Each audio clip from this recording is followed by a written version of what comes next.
The following is a presentation of KSL Sports. First and 12. A total roundup of BYU and Utah football and the expanded Big 12 Conference. Subscribe to the First and 12 podcast. Your hosts are Mitch Harper and Alex Kirry on KSL News Radio.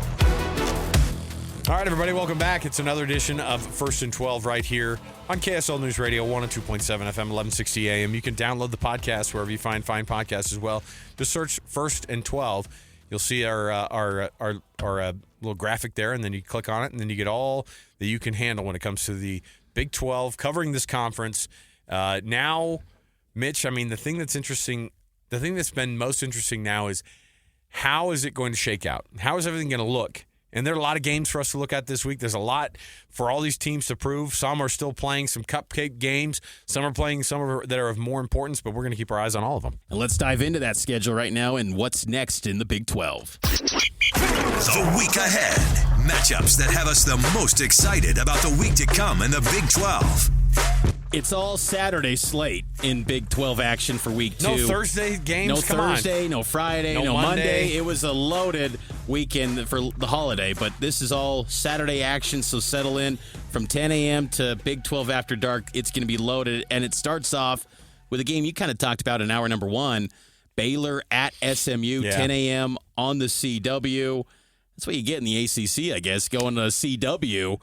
But Baylor and SMU. It's not the WB anymore. You're not going to be able to see Gilmore Girls right after the game. But they don't have that dancing frog to do the promotions. But yeah, Baylor at SMU. SMU's ranked. Baylor needs to get right. If they lose this one and they go 0-2 against their first Power 4 conference teams that they match up against, it's not going to be a good look. It feels like maybe I'm getting a little bit hyperbole here, but a little do or die for the season. I mean, Dave Aranda, he was on the hot seat last year. Why wouldn't it be the case this year? If he goes 0-2, everyone's looking around going, now what, dude? Because, hanging your hat on just being good in conference play, fine. But that's a lot to come back from to go 0-2 against your first two opponents. And by the way, you had a home opportunity against an SEC team. Now you go on the road to Dallas to take on SMU. That's a game that could be extremely, extremely important by the end of the season for a Big 12 team. How about Iowa State and Iowa? I brought that one up as a game that I'm watching. That's going to be on Fox, 10 a.m. Right here, Mountain Time. And Iowa State, they could make a statement here. They could get to 3-0 on the season, and they could be firmly planted in that conversation of moving on up those rankings.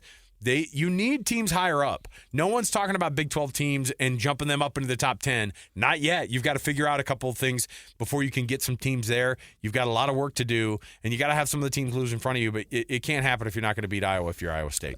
Iowa State has not won in Ames against Iowa in a very long time. You got to go back to 2011. Remember, That's 2 bonkers. years ago, Iowa State was a favorite and they choked. And then last year, Iowa State won in Iowa City on a last-second field goal, 20-19. So Iowa State, big opportunity to just win at home against against the Hawkeyes in the Cy-Hawk rivalry. Texas Tech against Kent State, 10 a.m. TNT, HBO Max. Texas Tech's going to roll. Kent State's pretty bad. They struggled with Merrimack, and they were celebrating like it was – they ended a long losing streak, so give them that. But Texas Tech's going to roll with ease. We talked about this one in the previous segment, Oklahoma State at Oregon, 1:30 p.m. on CBS. Is there any chance Oklahoma State even hangs around? I don't see it after these comments, too. Oregon won't score fewer than 50 points, and Oklahoma State won't score more than 13. Yeah. It's going to be a blowout. It's going to be bad, and I can't see. Look, Oregon's got to make statement wins now. They know it. They're in the Big Ten, but you know what they're doing? They're fighting uphill against your Ohio States and Penn States and Michigans every year, and the only way to do it is just you got to roll, especially outside of your conference play, and so they're going to take advantage. Kansas at Missouri, the border showdown, conflict, the border no love lost, whatever they're going to want to call it. It's not the war anymore, but Kansas at Missouri. You talk about big games for Lance Leipold's guys. They could catapult themselves into at least getting more votes in that top 25, and I think Jalen Daniels is a legit quarterback, but Missouri's they've been an SEC team that's been very good, overperforming compared to what their program has been over the years in the SEC, and so they need this win. So does Kansas. These are two programs that need to get more of that football kind of love, I guess, from inside their own conferences. And I think too, again, just anytime you play a Power 4 opponent you're just going to buy in more stock into them potentially being a title contender. And if Kansas can break through and get off to a 3-0 start, that'd be huge for the Jayhawks. One, to be on a path to getting back to a bowl game, because that's a huge deal at Kansas. I think we often forget that. I know we've talked about them in the past as maybe being a title contender, but still to its core, if you can get to bowl games in Lawrence, that's a huge deal. If you could get to 3-0, Kansas would be off and running and have a lot of confidence going into Big 12 play. So they've got a huge rivalry game. That's 1:30 p.m. on ESPN2. Cincinnati hosts Bowling Green, 1:30 p.m. on ESPN+. The action continues. I will politely skip that one. No offense, Cincinnati. I like the running backs. I thought personnel-wise, they're much improved from their first 2 years in the Big 12. No offense, Cincinnati. All offense intended to Bowling Green. Absolutely. We don't want to watch you play. Colorado taking on Delaware.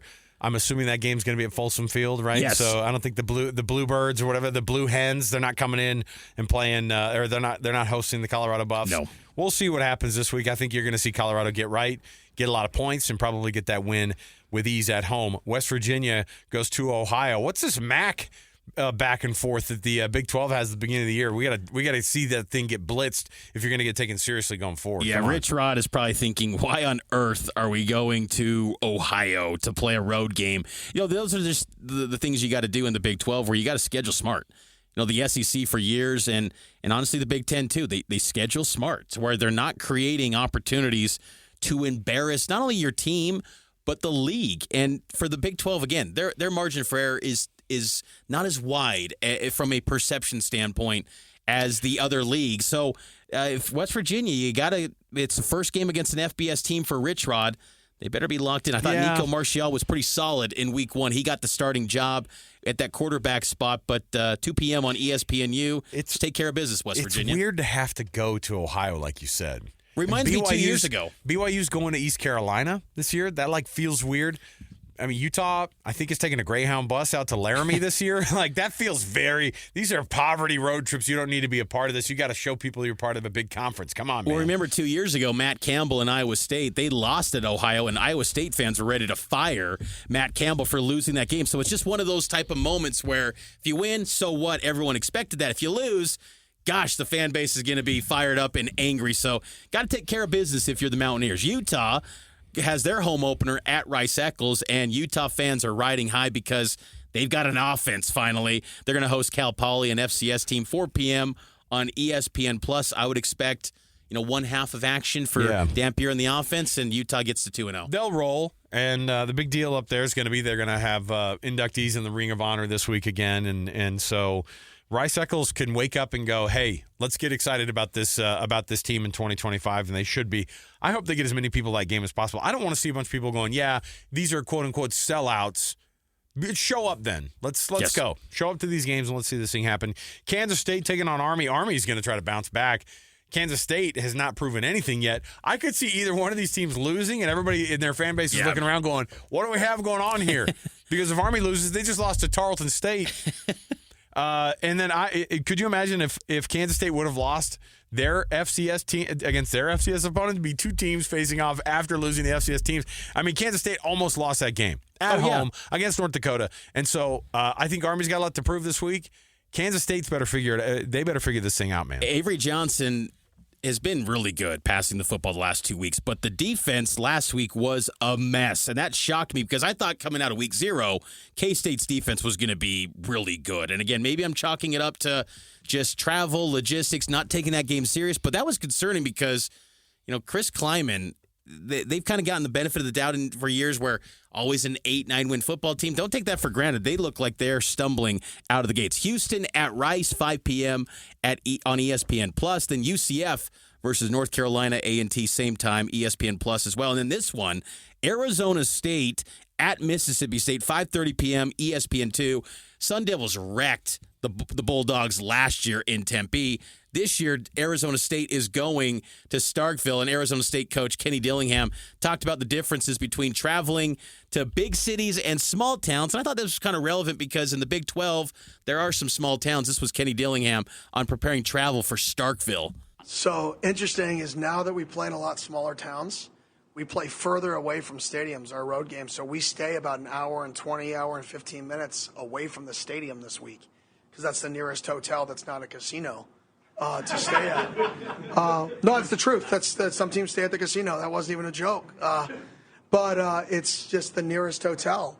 And then you talk, some guys are finicky eaters, so it's like some guys at these hotels, they don't like the food. It's not good. So now we get like sandwiches on the side. You know, Texas Tech, we played last year, and our guys got sick the day of the game. We had about 10 guys that stomachs, they were getting IVs because their stomachs were sick from the food. I've never even said that, but it's just you're learning and growing along the way. So now it's like, okay, we need the food we get, and then if a player who's a finicky eater, we also need like a sub sandwich or a hamburger or something that they're comfortable with, because you're gone, you know, the pregame meal and then the night meal if they don't go that amount of time with a good meal. So that's something that I learned, you know, when you're going to like Seattle, right? The food, you know, their food's unbelievable, but some of the smaller towns, it's harder to, you know, feed 160 guys. So we're just trying to adapt. I couldn't tell if he's being serious the whole time, but it sounds like he is. It's fine. I think he is. The biggest deal is, I'm going to tell you right now, it's annoying to play at Starkville. Those cowbells at Mississippi State are freaking annoying. And have you been? Yes, I have. And you're not used to it. You think to yourself, this is going to be fun. It's one of the only few places in college football that the NCAA allows like the noise ordinance exception on, whatever it is. They allow them to have the artificial noisemakers inside the stadium because it's like some legacy thing. It sounds like crap. So it's a hard place to play because of that noise. The good news is it's going to be an easier place to play because Mississippi State's not that good. So that's where you're at with Arizona State, Kenny Dillingham going off on food poisoning. All right, Arizona taking on Weber State. Arizona could roll again this week, and I think, you know, turn some heads for a lot of folks and go, all right, score a lot of points. See how this offense does. And then finally, capping everything off with the late game on ESPN is BYU hosting Stanford. It's Power 4 Stanford coming into LaVell Edwards Stadium. Frank Reich, the interim head coach. This is a program that's gone through a lot.